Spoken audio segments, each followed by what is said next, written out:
In the turbulent years following Sulla's death in 78 BC, the Roman world underwent a dramatic transformation as power shifted from traditional senatorial control to the emerging might of professional military forces. The old institutions, such as the Senate and the Assembly, no longer held exclusive sway over national affairs, allowing successful generals to dominate both the battlefield and the political arena. In this new era, military prowess and battlefield victories became the surest path to political power, redefining success for those who commanded armies. As Rome faced internal strife and external threats, its citizens witnessed a reordering of societal values, where honor on the battlefield often outweighed traditional legal and civic achievements. The emergence of the professional army, fueled by an abundance of recruits and led by charismatic commanders, set the stage for a series of extraordinary commands that bypassed conventional political appointments. Such extraordinary commands were special assignments that granted imperium far exceeding that of traditional offices, effectively allowing military leaders to draw on vast resources and influence with little oversight. Notable figures like Pompey the Great would soon rise to power by seizing these opportunities, blending military success with political savvy in a way that redefined the course of Roman history. This period invited a dramatic rethinking of what it meant to lead, as the ideal of a successful commander began to converge with the aspirations of Rome's ambitious citizens. Today, we delve into this vibrant historical tapestry, exploring how the forces of military innovation, ambitious politics, and bold leadership combined to create a turning point in the Roman Republic.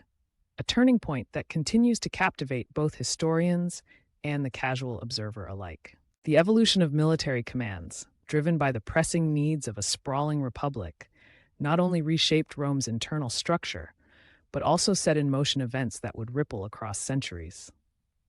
By examining the interplay of ambition, warfare, and political reform, we gain insight into how individuals like Pompey would harness military triumphs to build an empire that valued bravery, strategy, and relentless determination.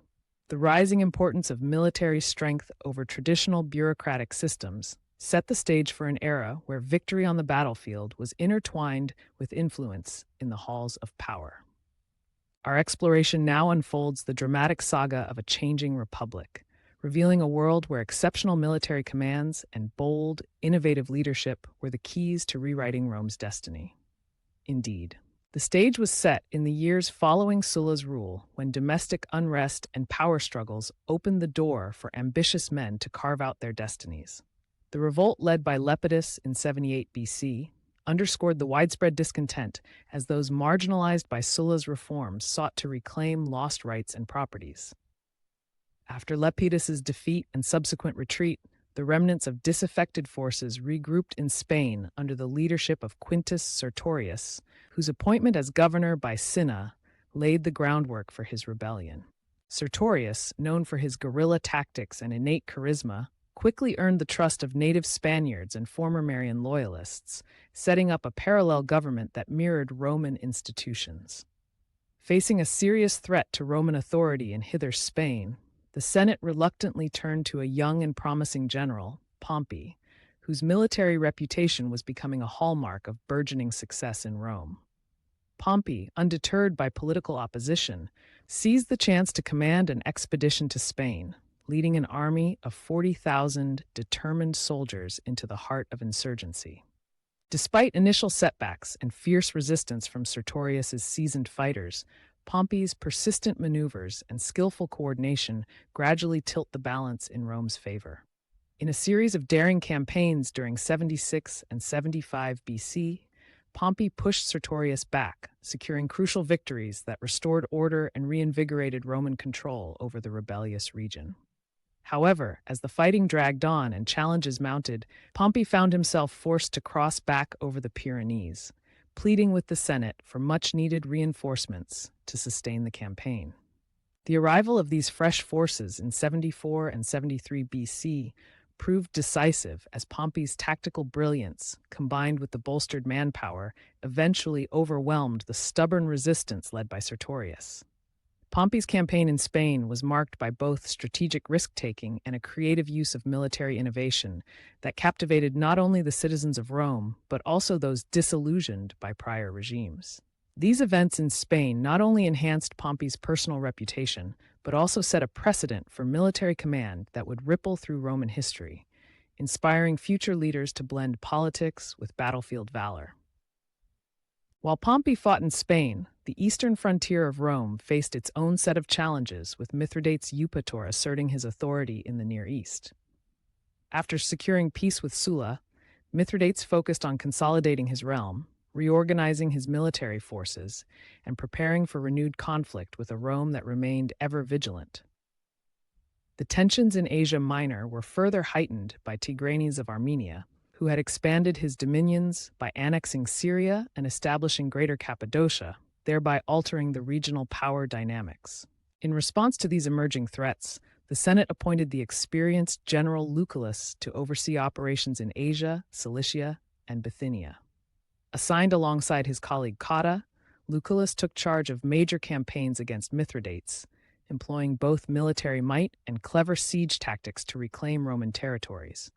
One of the defining moments of his campaign was the Siege of Cyzicus, where his forces successfully cut off enemy communications and forced Mithridates to retreat to Bithynia with significant losses. The following year, Lucullus secured a decisive naval victory that allowed the re-establishment of Roman control over key provinces, marking another strategic triumph against a formidable adversary. Beyond military operations, Lucullus demonstrated remarkable administrative insight by intervening to ease the heavy financial burdens that had crippled provincial cities, reducing excessive debts to foster local recovery.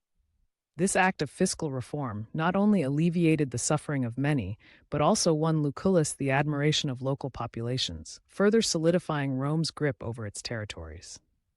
In 73 BC, an unexpected uprising erupted in Italy when gladiators from a training school in Capua, led by the audacious Thracian Spartacus, set the stage for one of the most dramatic slave revolts in history. What began as a revolt of a small band of desperate gladiators rapidly snowballed into a massive movement as thousands of runaway slaves joined the cause, seeking freedom from oppression.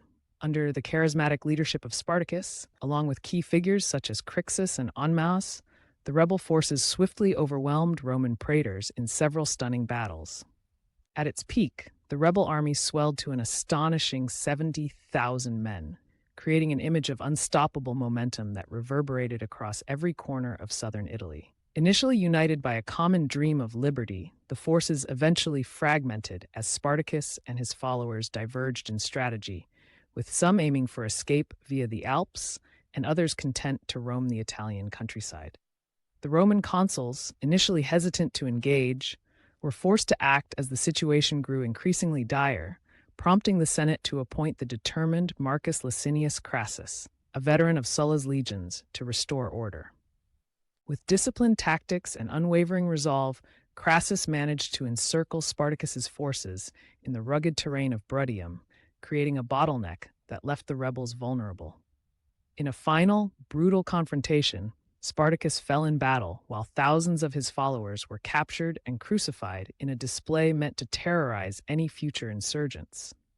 Although the revolt was eventually crushed, its legacy endured as a powerful symbol of resistance and the relentless quest for freedom against overwhelming odds. Following triumphs on the battlefields of Spain and Italy, both Pompey and Crassus set their sights on the highest echelons of Roman political power.